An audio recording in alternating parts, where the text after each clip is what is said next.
Welcome everybody to the Resilient Podcast. My name is Neil Tan and I'm your host. Today we've got a great guest, Christina Lee from Global Green Connect. Welcome, Christina, to the podcast. Thank you so much, Neil. Yeah, thanks a lot for coming in. me. I know you're visiting here from Singapore. You used to be based in Hong Kong, but then subsequently moved down to Singapore. So really, thanks a lot for coming in today. Maybe what we'll just do is just kind of kick it off with like a quick introduction about yourself and maybe talk a little bit about your platform. Okay, Thank you so much for having me back in my hometown, actually. I'm from Hong Kong, but I've been living in Singapore for over decades now. Yes, so my name is Christina Lee. I'm the founder and CEO of Global Green Connect. I used to be in international media. I spent 17 years with international media, including Business Week and Bloomberg. And I started my sustainability business journey or startup over a decade ago. In 2012, I quit my corporate job and started GGEF, which is our social enterprise. Then subsequently, I launched Global Green Connect. All I can say is we started way too early. And so in a nutshell, Global Green Connect is a sustainability ecosystem that we provide sustainability training for professionals. In Singapore context, we work with universities to design a continuing education program and also provide sustainability corporate training in Singapore, Malaysia, Indonesia, Hong Kong, and China. And we also have GGEF, which is our social enterprise. We're focusing on youth and women empowerment in sustainability. So in a nutshell, we eat and breathe sustainability. Right. And so you're like 10 years inside of this whole space, and you started out with the foundation. So can you tell us a little bit about, what has been achieved inside of the foundation? Because I think obviously a very, very long track record and a lot of different things that happen inside of it. So yeah, thank you. I think it's I used to describe it as my big, hairy, audacious goal, running the foundation and even in sustainability space, because I can be honest with you, maybe 2-3 years ago, it would be very hard for me to find collectively more than 10 people would say, Christina, you have a great business and we understand what you're doing. That was just short 2-3 years ago. And now I would say it's very hard for me to find 5 people to tell me that what we're doing is not good. So so with foundation, we started off of this, my big, hairy, audacious goal that I was thinking, how can we do good and do well at the same time? And our GGEF is registered as a social enterprise, and a lot of people thought that that is a non-profit. I don't believe in building a model because we're really, encouraging a change in the business ecosystem. And so I don't believe that, going to donor, raising money is a good model to encourage people to think about business differently. So we decided to register as a social enterprise. So we need to be for profit, but we are not keeping all the profit. So what we did was we run event, we raise corporate sponsorships, and we put money back into running the conference itself, as well as create a scholarship. The scholarship is to find outstanding youth and sponsor them to join Robert Swan 2041 Foundation to go to Antarctica. And our idea is we don't need them to come back and do anything for us, but our idea is to foster them and make sure that they will go on and create impact work, whether it's in their community, whether it's in business.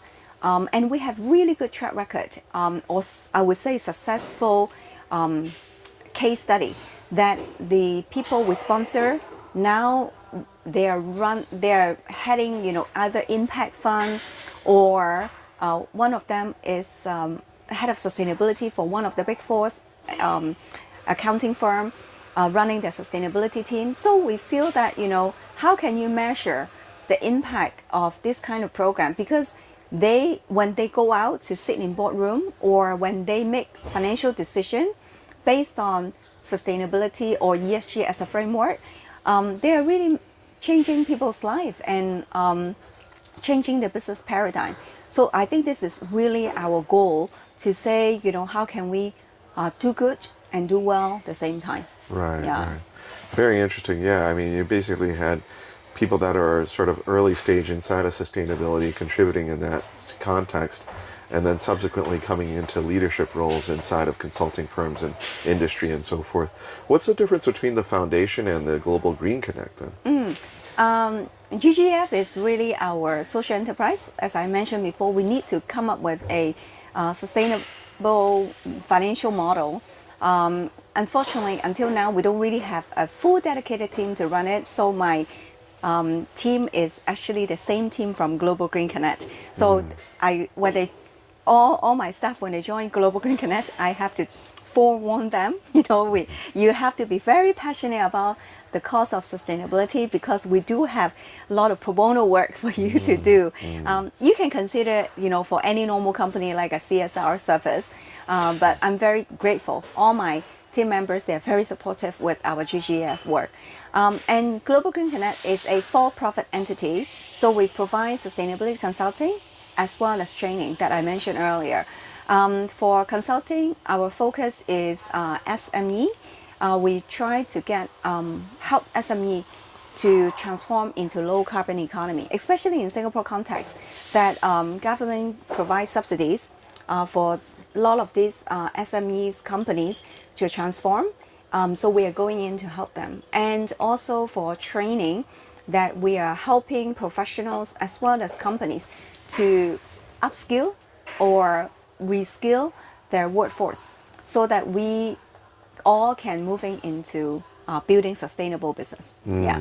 Very interesting. And, maybe you can talk a little bit about the types of use cases that you've seen. I mean, you were talking about different projects in different geographies like Malaysia, Indonesia, Thailand, China. Maybe you can talk a little bit about where you play inside of that space. Maybe I can talk a little bit about Singapore. In Singapore case, for SME, I think in the past, they will be the last group of enterprise to think about transforming or ESG or sustainability. But I think now with EU set up, quite a high standard and requirement, so a lot of these SMEs, being the supply chain for these European companies in Asia, they really need to rethink. In the past, they are still quite passive because they just thought, okay, yes, there are some requirements, so what, we can, continue business as usual in Asia. But now their clients are actually going to their supply chain and ask, can you provide us with your sustainability report?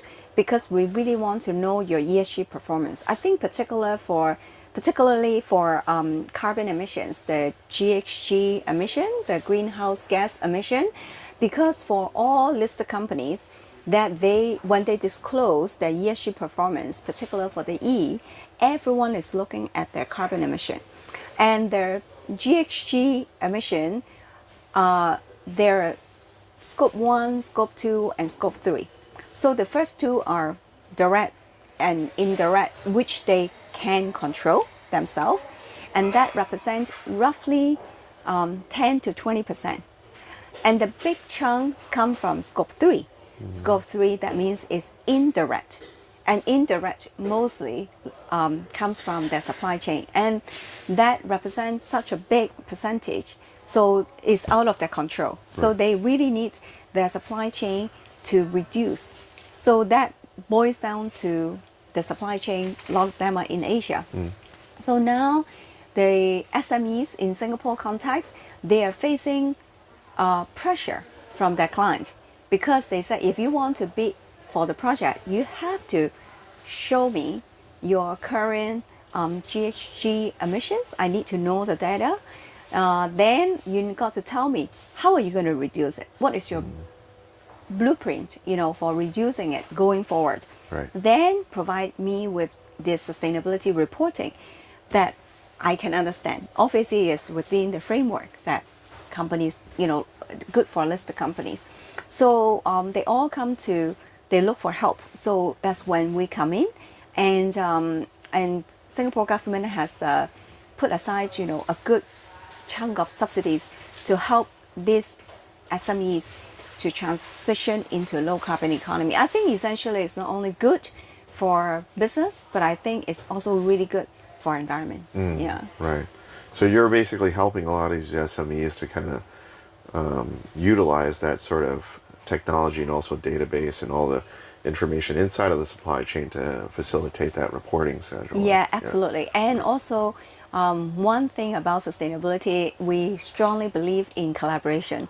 So we don't do everything on our own. We know our expertise, and our team is very strong in all the technical aspect.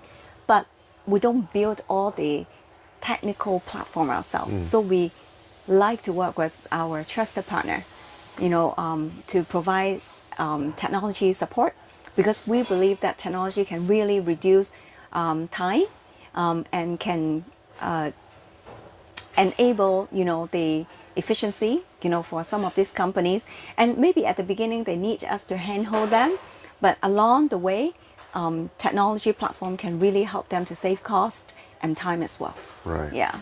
And so in that context, I mean, how did you end up coming to this decision to go? I mean, you were, kind of switching gears and going into more of like their personal journey, because you were in a very, very senior role inside of those different organizations, and doing quite well inside of your career. And ultimately, you decided to make the transition from corporate to sort of this entrepreneurial track, right? So Yes. Maybe ignorance is a bliss, because I didn't really think too much about it. So I think the very first encounter with sustainability or green business was when I was working for Business Week. 2009, I helped my company at the time to launch the very first green conference in Tianjin. And 2009, again, nobody talked about sustainability and green business. But being international media, I think we had the privilege to work with greenbiz.com in the States. So that also allowed us to get the exposure to greenbiz content. And I remember I was tasked to run new content and events in China. And at the time, I remember CEO forums, CFO forums is kind of like happened every month in every different provinces and cities in China. And local media was very strong. Being in international media, I felt that we need to bring in something niche and a little bit futuristic. So at the time, I thought greenbiz is the way to go. Not that I know a lot about it, but we are, I would say, very fortunate to run the very first conference, successfully attracted over 600 senior global executives in Tianjin. And when Tianjin government made a pledge of Tianjin Declaration, the content got into the central government's 12 5-years plan. So that's when I was told that, China government started to look into ecological development. At least that was the first time they mentioned.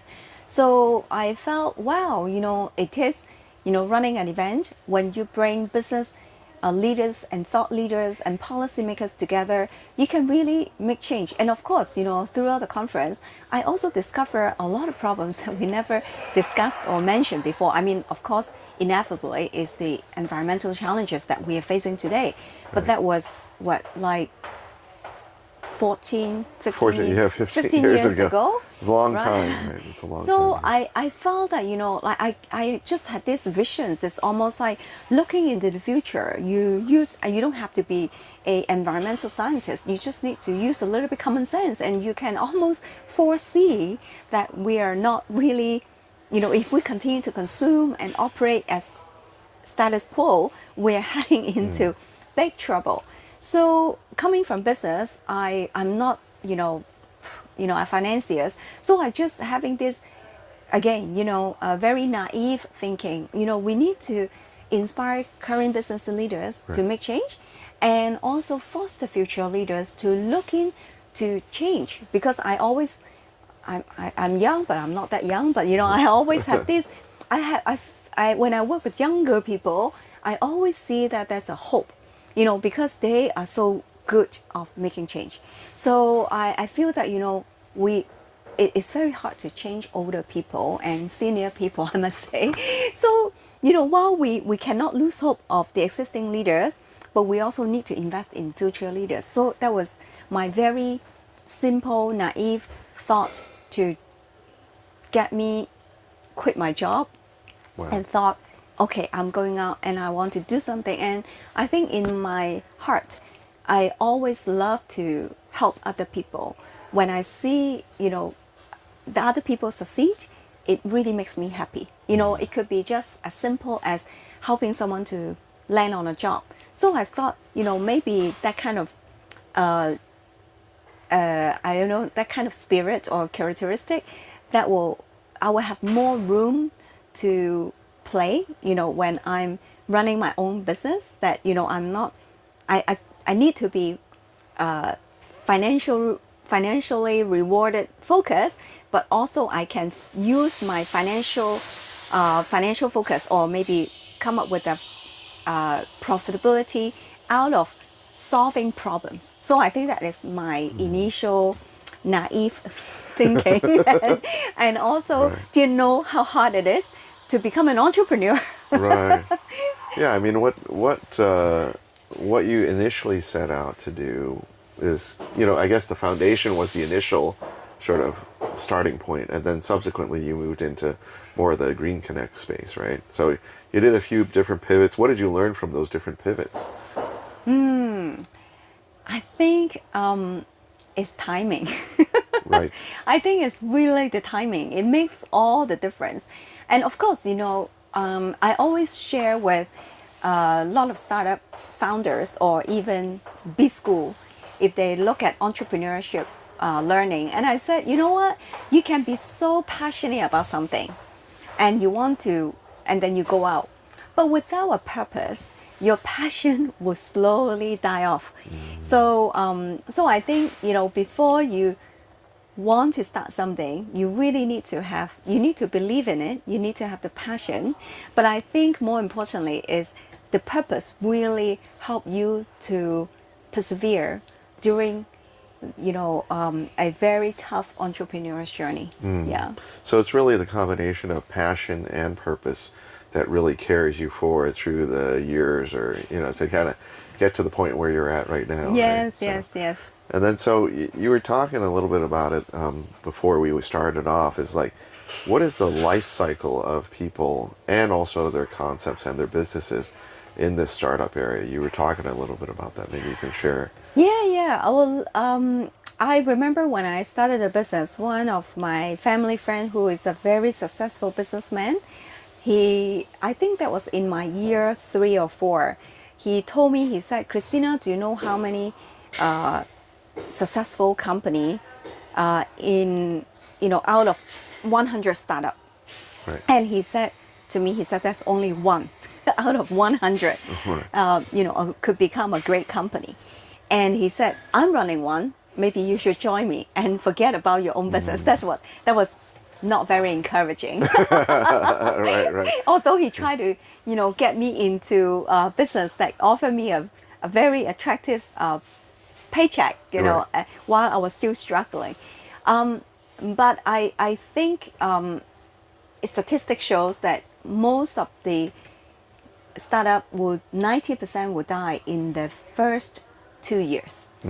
And when I talk to startup founders, I would say these first 2 years will be your honeymoon, because you still have a lot of passion, still have a lot of energy, emotionally and physically, and if you are pursuing something that you strongly believe in, then I think the first 2 years is still very fun. And if you could make it past year 2, you're going into year 3 to 5 when you have something built.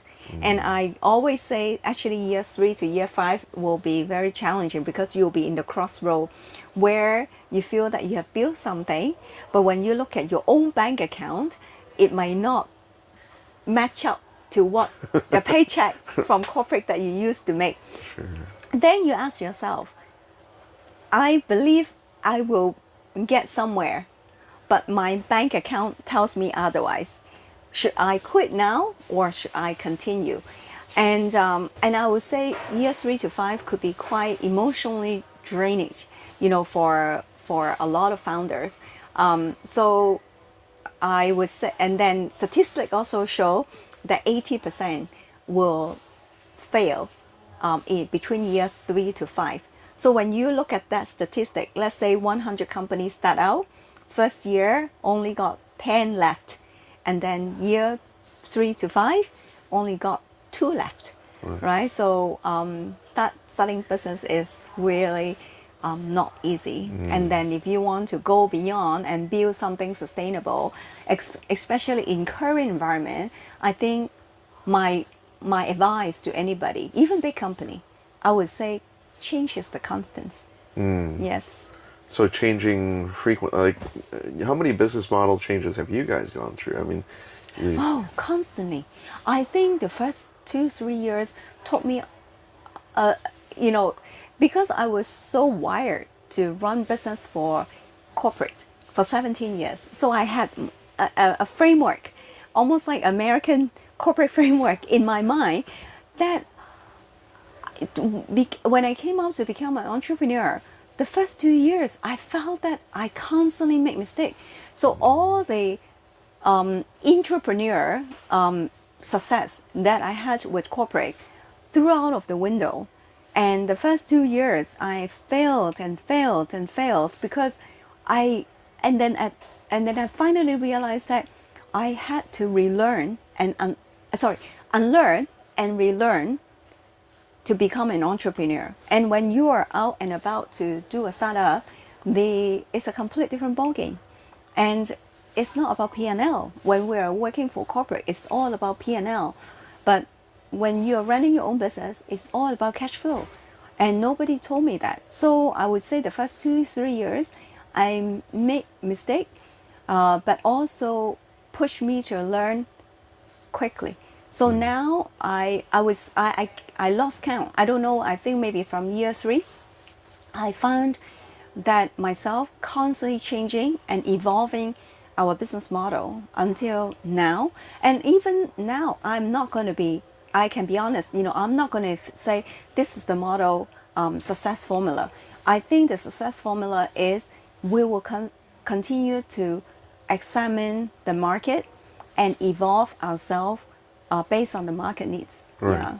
Because actually, I mean, this entire sustainability or ESG space, I mean, it's been constantly evolving over the last 10 years, right? Absolutely. It's still. Right. And I think the next 2 to 3 years, you're going to see a lot of changes as well. Right. So for us, we practically don't sleep much. We always keep ourselves up to date and change our model and solutions, because end of the day, we're a solutions provider, whether through training and whether it's through consulting. So I would say, we don't have anything fixed. And even with our trainer, they constantly changing their curriculum. So even if you learn from us last year compared to this year, same program, you'll find that the contents, the case studies, are very different. Right. Yeah. Right. Interesting. Yeah. I mean, so, kind of looking at this whole sustainability and ESG space, I mean, of course, you've lived it in the last decade, right? So you understand how it's been evolving, but more recently, there's been a lot of skepticism inside of it because of, different cases. Maybe you can talk about maybe your own views as far as what ESG is today. I mean, there's been some so-called, fraud cases, if you will, other issues about, verification and all these different things. So, how do you see this area developing? How do you see the mitigation of this type of risk? Maybe share a little bit about that. I don't really have a crystal ball, but I would say the word, I know ESG, particularly in Europe, is not a very famous term, or maybe in finance industry.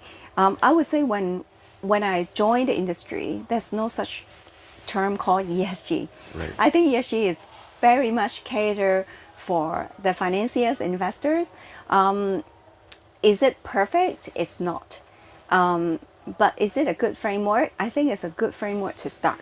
So we still need something, to justify, the investment. Particularly when you look at the sustainability reporting, we are looking at a bunch of data that is non-financial data. And how can you use the non-financial data to make financial decision? So I think that's a skill set that we need to upskill all the analysts, investors, or fund managers within the financial institutions. Are we going to give up on that? I think it will be foolish for us to say, oh, because there are some, fraud cases or some fund didn't really yield a good return, then we just give up. I think moving into sustainable finance or building a sustainable future is an irreversible trend. I think the choice is for investors to say, are we going to continue to make money, status quo, forget about ESG investing or impact investing, and then we are going to see our next generation or next generation suffer, or we are going to say we didn't get it right, but let's get it right. So I feel that although ESG is not perfect, but I don't think financier should give up. Right. Yeah, I think, you're seeing it inside of the news. A lot of them are shuttering these different funds and so forth. It's like, what needs to change then, in your opinion, in this sustainability and ESG space to get that adoption rate, reversal, if you will, or, up and increase in terms of adoption? What do you think needs to change inside of that to give people confidence, to give people that type of trust? What do you think needs to happen? Well, it is a very big spectrum when it comes to financial products, but I think a lot of people are jumping on the carbon market, and we hear some fraud cases as well. So I think we need to tighten up on everyone's knowledge to understand how the whole ecosystem works. The reality is that not many people understand how the whole ecosystem works. So I think we really need to turn to the expert for guidance. And number two, I think you have two group of people. One group of two group of companies, I should say. One group of companies that are doing valuation or doing carbon credit assessment. And you have another group of companies that are doing verification. The way I look at it is the carbon credit market got full potential to thrive as long as we understand that while we are doing assessment, we also need to bring in verification companies. Just almost like your financial report, you have your financial statements prepared by other internal or external accounting firm, but you always bring in audit if you really want to know, to verify all the data. So I think that's the way moving forward to ensure that everything that we put out are true data and credible. Right. So it's basically having sort of like redundant systems, like you said. You have your internal finance and accounting F&A team. They prepare all the financial reports. They hand it to the accounting firm. Accounting firm prepares all the statements and then distributes it. And then the auditors always come in and then they say, hey, this is right, this is not right. What's the test, the accounting test and treatment and things like that. So you're saying that inside of ESG, they should have this, or is that in process, or is that? It's in process. Okay. In fact, the sustainability report, you have all the big four could do assurance exercise already. So I think that's number one. But when it comes to carbon market, you also have companies that are doing valuation assessment, and then you have carbon verification companies who do give you the chop. Sure. Their role is like assurance and audit, auditor roles in the carbon market. So I would say, again, it's the process, it's the knowledge, because Right. I think there's still a big gap within the financial industries. So it is important for all of us to upskill so that the market will or in this space, I would say, you are going to see people will get more savvy in the whole process, and their knowledge will only go up. Just short 3 years ago, it's so difficult to find like experts in carbon. But over the course of the last 3 years, I think you see a lot more professionals through upskilling and working on projects that they are coming into the carbon market. So I'm sure you have heard from your fintech or finance space that sustainable finance, it probably won't have such a term in the future. If you're not in sustainable finance, Right. you won't have investors. Period. Right. Yeah.